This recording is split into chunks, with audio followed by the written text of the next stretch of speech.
18h de la rédaction et nous sommes partis pour l'information de ce mardi 30 mars 2021 et nous commençons par les titres avec Arnaud Béarielol CRDR. Bonsoir Arnaud. Bonsoir Royan, bonsoir à tous. Dans l'actualité de ce mardi, Pierre Rey, plus connu sous le nom de Kiko, nous a quittés. On se souviendra de l'homme à multiples casquettes, musicien, chef d'entreprise, orpailleur, organisateur de spectacles. On y revient. Dans le reste de l'actualité, le vaccinodrome de Cayenne a ouvert ses portes ce matin. Par la même occasion, l'accès au vaccin anti-Covid est élargi aux plus de 30 ans. Il était aussi question de santé ce matin dans l'invité du 7h de la rédaction. Nous recevions le docteur Olivier Hermine, hermatologue à l'hôpital Necker. Souvenez-vous, c'est lui qui a en partie élaboré le dossier du CHU et qui l'a défendu auprès des instances nationales. On y revient dans ce journal. Deuxième volet de notre série de reportages au village de Trois-Sauts. Après avoir parlé hier de la pirogue France Service, nous entendrons ce soir le chef coutumier du village, Jackie Paoué, nous parler de sa recherche de successeur. Et puis enfin, direction Papaichton, où plusieurs cases traditionnelles ont été restaurées par un programme du parc amazonien de Guyane. Voici le 18h de la rédaction. Bienvenue à tous et à toutes. Je vous rappelle que le 18h de la rédaction est en direct sur le Facebook Live de Radio Pays. Vous le disiez en titre, le musicien Pierre Rey, alias Kiko, est décédé aujourd'hui. Oui, c'est une nouvelle qui est tombée dans la matinée. Une disparition qui a suscité de nombreuses réactions en Guyane. Pierre Rey, musicien, chef d'entreprise, il aura marqué la vie guyanaise. Edmedoudi nous dresse le parcours de ce Guyanais engagé. Oui, cet amoureux de la musique était l'un des membres fondateurs du groupe mythique de reggae guyanais Blackwood. Pierre Rey s'est illustré de nombreuses années dans la valorisation du reggae, notamment à travers l'organisation d'événements. Kiko, comme on aimait l'appeler, était très investi dans la vie culturelle de la Guyane. Il y a quelques années, il a créé l'espace Edmond Rey, route de Montabo à Cayenne, un endroit qui a accueilli des événements comme le Cayenne Reggae Festival ou encore le Cayenne Jazz Festival. Cet amour de la musique coulait dans ses veines, issu d'une famille de musiciens de génération en génération, tous baignent dans la musique, une passion qu'il a transmise à sa fille, Mélia, finaliste du concours de chant The Voice Kids en 2019. Une empreinte donc dans le monde culturel que laisse Kiko, mais pas que. Il était également exploitant minier depuis 1986 et reconnu aussi dans le milieu. Il s'était installé en 97 sur la crique Kyoko, au cœur du village Dimanche. Hospitalisé depuis plusieurs jours après avoir contracté le Covid-19, c'est ce virus qui l'emporte.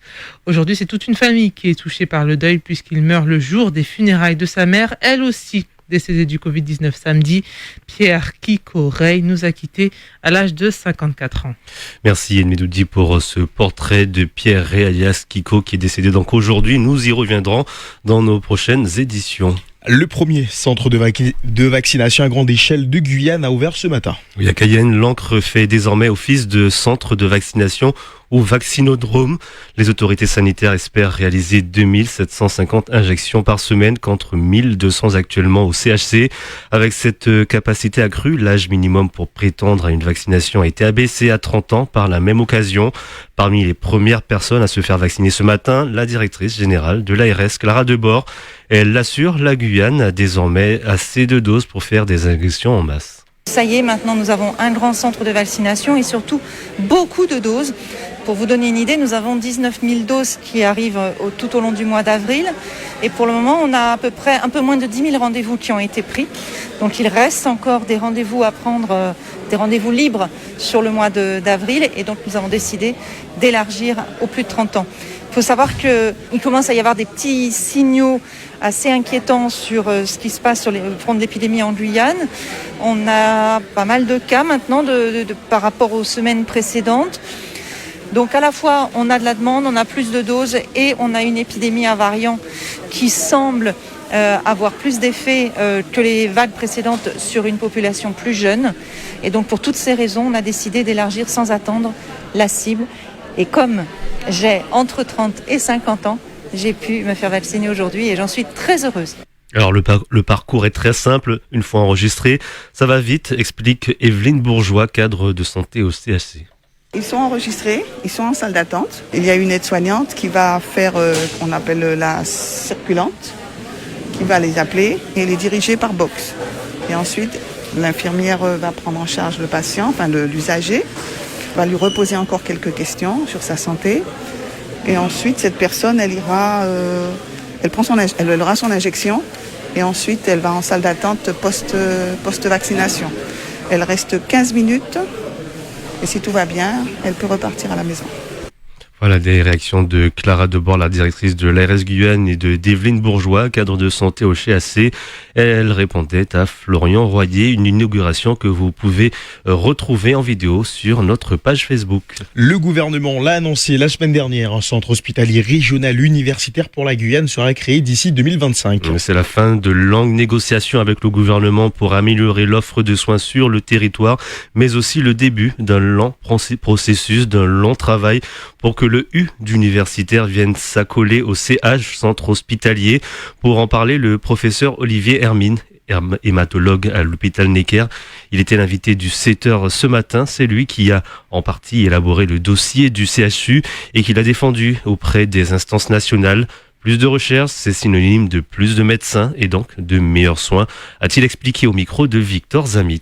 C'est coordonner une action à la fois entre l'augmentation et l'amélioration des soins, avec pour la Guyane un territoire tout à fait particulier qui est très grand, et donc le CHU devrait aussi se répartir sur tous les territoires, donc c'est augmenter les soins dans les endroits un peu plus retirés aujourd'hui de la Guyane. Deuxièmement, c'est améliorer l'enseignement, création d'une école de cadres, d'infirmières, augmenter les besoins pour l'enseignement des étudiants, et puis surtout la recherche, qui est extrêmement importante, et tout ça, c'est un garant, à mon avis, d'attraction de médecins chercheurs et de chercheurs qui devront travailler ensemble pour améliorer tout ça sur la Guyane. Certains pensaient et pensent toujours que pour le soin et que ça suffit. Et je pense que si on veut attirer des médecins, des enseignants et des chercheurs, tout ça marche ensemble. L'augmentation de la recherche et de l'enseignement va attirer des bons médecins et va augmenter les soins sur le territoire guyanais. Olivier Hermine, hématologue à l'hôpital Necker, il était l'invité du 7h ce matin de Victor Zamit. Une interview à retrouver sur la chaîne YouTube de Radio Pays.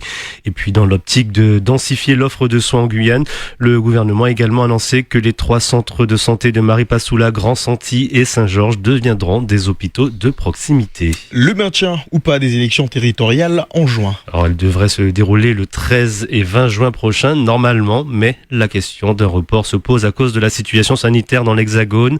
Le conseil scientifique a refusé de trancher la question, estimant qu'elle incombait aux seules autorités politiques.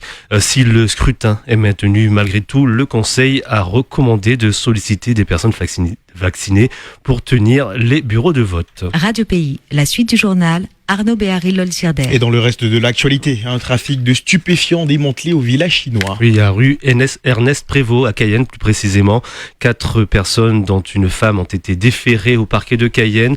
3 sont en prison. Les enquêteurs ont constaté de nombreuses allées et venues de toxicomanes. 4 dealers étaient identifiés après de nombreuses surveillances physiques, des coups téléphoniques et des auditions de toxicomanes interpellés en flagrant délit. Cannabis, crack et autres stupéfiants étaient vendus dans le coin de rue. Le chef du village de Trois-Sauts cherche un successeur. Oui, deuxième partie de notre semaine dans le village de Trois-Sauts, sur le Haut-Oyapok. Le chef coutumier Jackie Paoué nous a accordé un entretien. En ce moment, il commence à chercher une personne qui pourrait reprendre le poste de chef dans quelques années. Ce n'est pas urgent, mais il y songe déjà. Il y a quelques pistes. Quel successeur pour le chef alors? C'est le 2e épisode de notre série à Trois-Sauts par Florian Royer. La succession de Jackie Paoué, ce n'est pas encore une affaire fixée. Le chef met du temps à se décider, comme l'explique Florence Couillouli, médiatrice du PAG à Trois-Sauts. Il faut aussi qu'ils réfléchissent à aussi trouver quelqu'un pour le futur, en fait, pour qu'il représente la population. Mais il réfléchit toujours. Jackie Paoué ignore son âge exact, dans les 68-70 ans, estime-t-il, mais il est déjà à la recherche d'une personne pour lui succéder. Je cherche déjà une personne pour reprendre la charge de chef coutumier, mais je n'ai pas encore choisi. Soit mon petit-fils Marcus, soit mon suppléant actuel, Pascal Yawalou, mais il est souvent absent du village. Cette charge de chef coutumier, c'est son beau-père qui la lui a transmise il y a 6-8 ans, et c'est beaucoup d'investissement au quotidien. Il faut faire l'intermédiaire entre certains villageois qui ne veulent pas se parler. Ce qui prend du temps, c'est d'aller vers les jeunes qui jouent aux rebelles. Régler les conflits, c'est l'une des principales occupations. Une fois que le successeur est désigné par le chef en place, il apprend sur le tas et c'est à l'usage que la population voit si oui ou non le nouveau a les épaules pour la charge de chef. Et c'est ce qui attend peut-être Marcus. Si le chef a désigné quelqu'un, ils vont l'inviter à assister à une réunion comme ça, si ça l'intéresse, si ça lui plaît, etc. Les gens peuvent venir vers lui. S'il est vraiment chef, c'est là qu'il va devenir chef. Mais aujourd'hui, la charge évolue et le successeur devra à la fois avoir un pied à 3 sauts, maîtriser l'aspect traditionnel Wayampi et un pied sur le littoral, ce que n'avaient pas les plus anciens. Quand j'avais l'âge de 10 ans, j'ai appris avec mon père, avec mon grand-père et tout. Après, je suis parti au lycée, au collège. À chaque fois que je revenais pour les vacances, je me suis lancé directement comment on fait le tamis, couleuvre, l'éventail à feu, etc. Même le panier à jouer. Car l'un des défis principaux pour celui qui viendra après Jackie Paoué, ce sera de faire perdurer cette culture Wayampi. Voilà le reportage à 3 sauts de Florian Royer avec le chef coutumier Jackie Paoué. L'homme qui est tombé dans le port de Sinnamary a été retrouvé. Oui, peu avant 15h hier, un véhicule est tombé dans le port de pêche de Sinnamary. À son bord, un quinquagénaire. Rapidement, d'après les gendarmes, l'homme est remonté à la surface avant de disparaître entre les bateaux.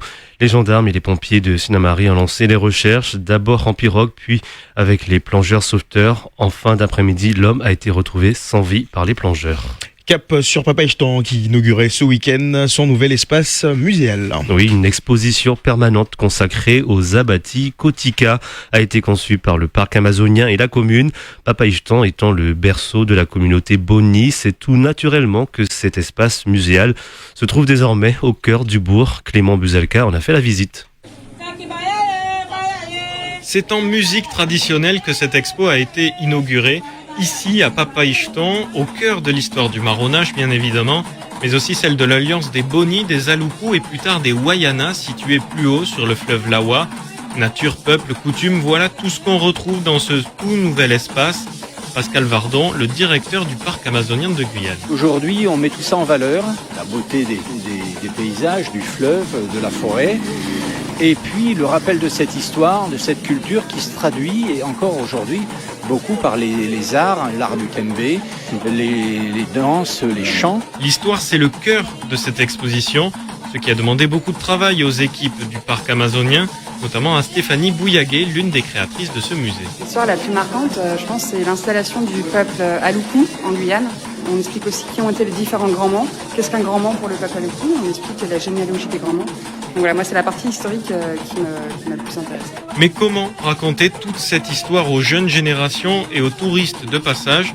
Eh bien par une présentation ludique, très imagée, créée notamment par la graphiste Géraldine Jaffrelot. On a une succession de petits éléments qui se soulèvent, on a des tiroirs qui s'ouvrent, il y a des choses qui ne sont pas visibles au premier regard dans l'exposition et qui se découvrent au fur et à mesure. Alors soit c'est sous forme de questions. Là par exemple on est sur l'espace environnemental des abattis Kotika et on a des gros plans d'animaux et il faut essayer de découvrir un petit peu ce qui se passe derrière. C'est un système un petit peu adapté aussi pour les enfants parce qu'on a pensé aussi aux collégiens de Papaichtan qui vont sûrement visiter l'exposition. Et puis je crois que les grands aiment bien aussi les choses synthétiques et le jeu. Donc c'est une bonne façon d'aborder une thématique. L'expo permanente est visible sur les rives du fleuve, en plein cœur du bourg de Papaichtan. Voilà une tradition bonique de conservation et de mise en valeur à Papaichtan. Un reportage de Florian Royer. Clément Buzalka. Merci beaucoup. Arnaud Berry-Lolcerder, le prochain point d'information, ça sera demain dans les matinales dès 5h avec Victor Zamit, le retour d'Edmé Douzy à 13h. Quant à vous, vous êtes là à 18h. À 18h. Très bonne soirée à tous.